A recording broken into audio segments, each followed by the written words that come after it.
salaamaaleykum yéen a ngi ak Sala bu seen émission feemu fii ak feneen tey nag riz cantonné poulet crevette la ngeen indi suñu ingrédients yépp a ngi noonu ku tudd gisema ba moomu ko laaj sama abonné fidèle la yàgg na ma ko laaj mais comme nu mu demee jot bi suñu ingrédients yépp a ngi noonu gis ngeen ko suñu ñànkata nga ngi nii man jasmine riz laa jël bu dijj bi gis nga danga koy togg ba mu wow koŋŋ gis nga ba ndox bi yépp deñ parce que mooy tax ngeen réussir seen riz sauté bu ko defee tout simplement ma jël sama sauteuse def ci benn huile neutre tournesol par exemple daal di ci bati lu tolloo ñeenti nen xorom ko poobar ko daal di koy sotti ci sauteuse bi comme ni ngeen ko gisee gis nga ko noonu daal di koy omelette di ko tasaale voilà bu ko defee buñ ko sauté ba mu ñor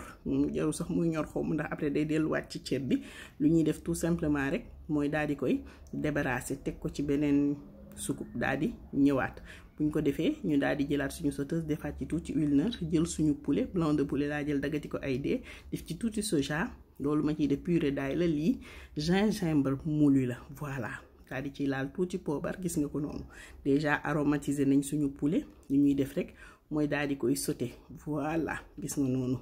sauté ko bàyyi ko mu ñor bu ko defee buñ demee ñëw mu commencé ñor ñu daal ci def nga tuuti sauce chili mu daal di indi tuuti douceur ak tuuti peps parce que dafa xaw a sax kaani ba presque saf suukar donc boo ci defee lu yem day neex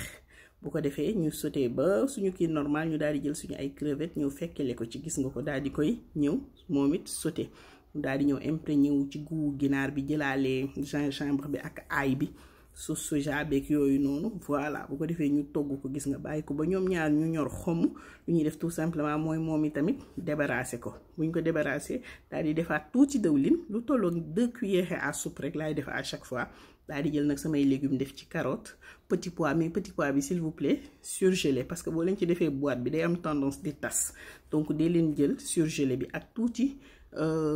oignon nouveau la ma jël blanc wu oignon bi gis nga moom laa booleeg carotte beeg petit pois bi togg ko daal di ciy def tuuti ail tuuti gingembre sauté ko lu vert li moom mooy ñëw ci fin wu recette bi voilà gis nga ko noonu suñuy légumes dañ koy togg lu tolloo 4 minutes warul ñor xomm dafa war a rester croquant après 4 minutes fekk ñor na ñu débarrassé ko daal di jël suñu ceeb daal di def ci suñu sauteuse gis nga ceeb bi ma fàttali leen warul tooy dafa war a wow koŋŋ am na ñoo xamante ni bi sax dañuy togg seen ñànkatang fanaanal ko parce que dañu bëgg muy wow parce que ñànkatang bi dafa war a wow ma daal di ciy laal sama sauce soja lu tolloo 3 cuillères à soupe gis nga daal di yëngal tout de suite mu daal di indi couleur gis ngeen ko noonu voilà ñu daal di tojal gis nga sauté ko tuuti couleur bi ñëw lu ko defee ma daal di jël sama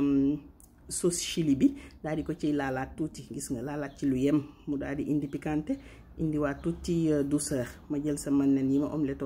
daal di ko ciy def ci légumes yi ma sauté woon def ci poulet bi ak crevettes yi daal di ciy laal maïs doux bi voilà gis nga ko noonu bu ko defee nag ma daal di yëngal mélanger ko gis nga amalgamé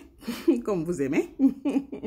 ba mu normal gis nga ko noonu voilà ba suñu yépp normal yéen a ngi koy gis nii ñu daal di bàyyi mu sauté tuuti ngeen bañ a bàyyi mu xëm parce que à partir de là gis nga mën na commencer xooñ bu ko defee tout simplement ñu jël suñu coriandre ak suñu oignon vert bi lu vert li gis nga ni ñu daggate woon daal di ko ciy sànni ndànk gis ngeen ko noonu voilà